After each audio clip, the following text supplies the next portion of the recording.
23వ పాసురం. స్వామిని సింహాసనం మీద ఆసీనుణ్ణి కావలసిందని ప్రార్థన చేసేటటువంటి పాసురం.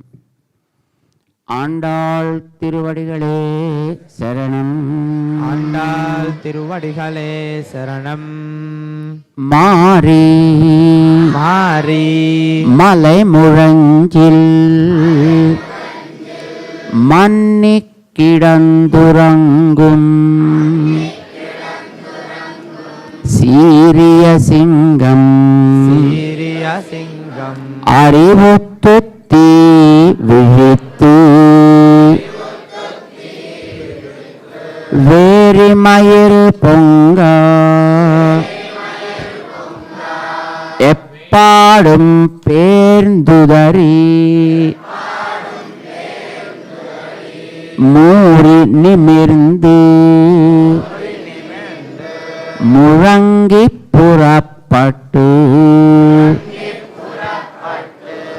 போதருமா போலே நீ பூவை பூவண்ணா உன் கோயில் நின்று இங்கனே போந்தருளி கோப்புடையா சீரிய சிங்காசனத்து இருந்து யாம் வந்த காரியம் ஆராய்ந்தருள் ஏலோரெம்பாவாய்.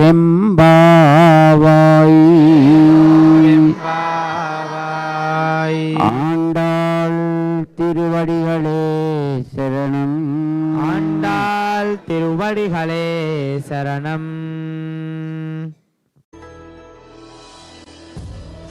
ఈ పాసురంలో ఆండాళ్ తల్లి స్వామిని సింహంతో పోలుస్తోంది. పర్వత గుహలో వర్షాకాలమందు కదలగా మెదలగా పడుకొని ఉండి నిద్రించుచున్న శౌర్యవంతమగు సింహం మేల్కొని తీక్షణమగు చూపులని అన్ని వైపులా ప్రసరింపజేసి తన శరీరంపై ఉన్న దుమ్ముని అటూ ఇటూ పొర్లి దులిపేసుకుని హాయిగా శరీరాన్ని చాపి పెద్దగా గర్జించి గుహ నుండి ఎలా అయితే బయటికి వస్తుందో ఆ సింహవంతటి స్వామి నువ్వు కూడా మేల్కొని బయటికి రా, సింహాసనాన్ని అధిష్ఠించి మా మనసు తెలుసుకొని మనసారా మమ్మల్ని నిన్ను ప్రార్థించనివ్వు అంటూ వేడుకుంటోంది ఆండాళ్ తల్లి. ఇది 23వ పాసురం యొక్క తాత్పర్యం. జై శ్రీమన్నారాయణ. లోకమంతా కూడా సౌందర్య పిపాసులమే. ఎక్కడ అందం ఉంటే ఆ అందాన్ని పానం చేయాలనే కోరిక అందరికీ ఉంటుంది. అయితే ఈ లోకంలో ఉండే అందాలన్నీ క్షణికాలే కదా. లోకోత్తరమైనటువంటి అందం గనక కనపడితే నిజమైనటువంటి విజ్ఞాని దాన్ని సేవించాలనుకుంటాడు.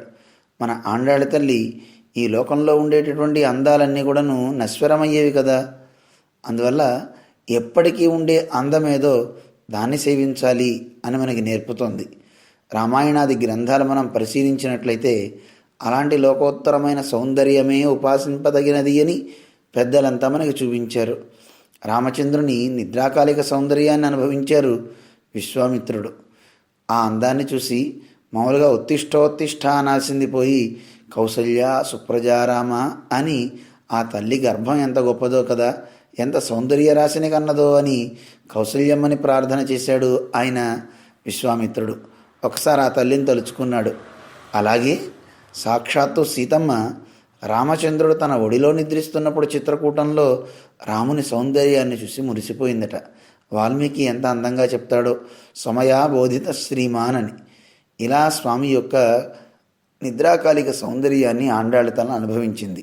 స్వామిని మేలుకొలిపింది. కింగిణివాయి చేద, స్వామి కళ్ళు తెరుస్తా అంటే అమ్మమ్మో ఒక్కసారి తెరవకు, నిదానంగా తెరిచి మమ్మల్ని కటాక్షించు, అలా నీ యొక్క ప్రసారం మా మీద పడిందా, మాలో ఉన్నటువంటి శాపాలన్నీ పోతాయి, ఎంగళ్ మేల్ శాపం ఇజందు అని చెప్పింది అమ్మ. రామచంద్రుడు చూసేట, చక్షుషా తవ సౌమ్యేన పూతాస్మి రఘునందన అని శబరి చెప్తుంది రామచంద్రుడితో.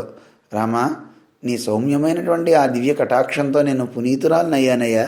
పాదమూలం గమిష్యామి యానహం పర్యచారిషం. నాకు అనుజ్ఞ ఇస్తే మా గురువుగారి దగ్గరికి వెళ్ళి నేను సేవ చేసుకుంటాను అని శబరి చెప్పిందట. అలా గొప్ప సౌందర్య రాశి అయిన ఆ భగవంతుణ్ణి అందరూ సేవించాలనుకోవాలి. ఈ లోకంలో ఉండే అందాలు కాదు కదా ముఖ్యం, వీటన్నిటికంటే ఉత్తమమైన అందం సర్వేశ్వరుడు. అటువంటి ఆ అందాన్ని అమ్మ దర్శించింది. స్వామి కళ్ళు తెరిచాడు. ఆనందించింది అమ్మవారు. ఏం కావాలరా చెప్పండి, మీ కోరిక తీరుస్తాను. ఎందుకు వచ్చారు అని కృష్ణుడు అడిగట పక్క మీదే ఉండి. ఆండాళ్ళ తల్లి చెప్పారు, నాయనా నువ్వు ఈ మంచం మీద కూర్చుని చెప్పే మాటలు మేము విశ్వసించము. నువ్వు ధర్మాసనంలో అలాగే సింహాసనంలో కూర్చొని చెప్పే మాటకు ఒక గొప్ప విలువ ఉంటుంది. అందువల్ల అక్కడికి వచ్చి మాకు విజ్ఞాపన చేయవలసింది, మాకు నీ యొక్క అనుగ్రహాన్ని ఇవ్వవలసింది అని ఆండాళ్ళ తల్లి ప్రార్థన చేస్తారు కృష్ణుడిని. ఎందుకంటే పక్క మీద చెప్పే మాటలు ఎలా ఉంటాయో తెలియదు, అవి పక్కకే పోతాయి.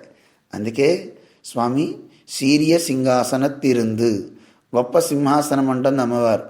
ఏమిటి ఆ సింహాసనం? 2 సింహాసనాలట. ఒకటి సముద్ర తీర ప్రాంతంలో వేయించేసి ఉండి చెప్పిన మాటలాగా ఉండాలి. 2 కురుక్షేత్ర సంగ్రామంలో రథం మీద కూర్చుని చెప్పావే స్వామి, అలా ఉండాలి మాకు నీ వచనాలు.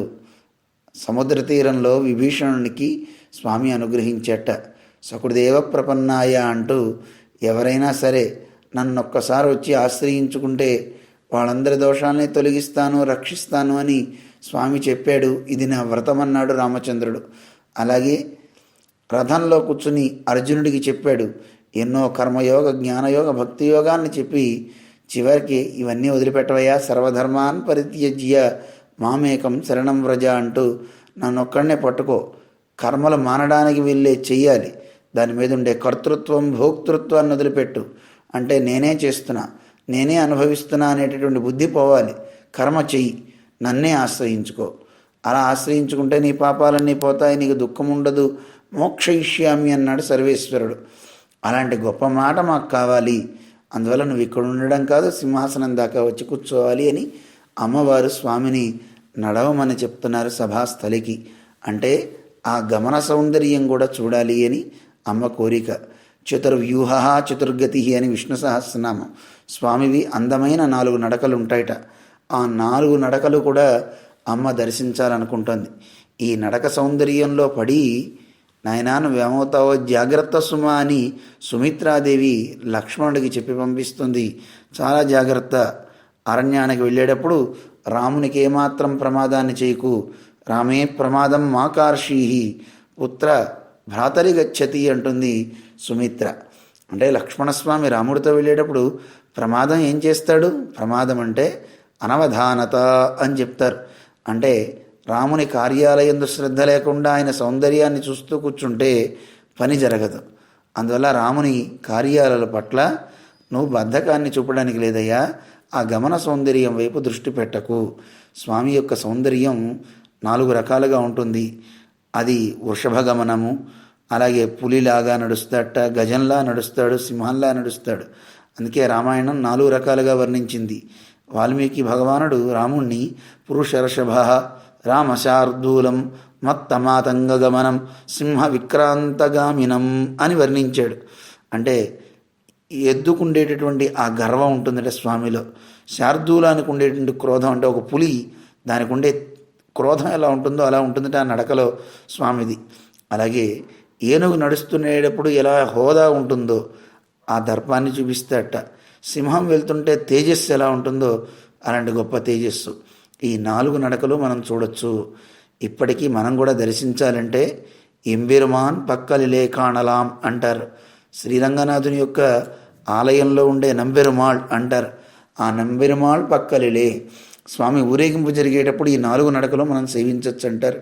ఆ గమన సౌందర్యాన్ని దర్శించాలని ఆండాళ్ళ తల్లి ప్రార్థన చేస్తుంది. సింహాసనం మీద ఉండి అభయం ఇమ్మంటుంది. పాసురంలో మారిమలై అని చాలా విశేషమైన పాసురం. జై శ్రీమన్నారాయణ. ఈ పాసురంలో సాక్షాత్తు రామానుజుల వారే మనకి దర్శనమిస్తున్నారు. ఎందుకంటే జైనేభ కంఠీరవ అంటారు. ఎన్నో రకాలైనటువంటి కుదృష్టి కలిగిన మతాలన్నింటినీ కూడా నిరసించిన సింహం ఎంబెరుమానార్ రామానుజులు. అటువంటి గొప్ప స్వామి ఈ పాసంలో తెలుస్తున్నారు. సంక్షిప్తంగా మనం తెలుసుకున్నాం. మరిన్ని వివరాలు పెద్దల ద్వారా మళ్ళీ ఎప్పుడైనా మనం కలుసుకున్నప్పుడు తెలుసుకుందాం. జై శ్రీమన్నారాయణ.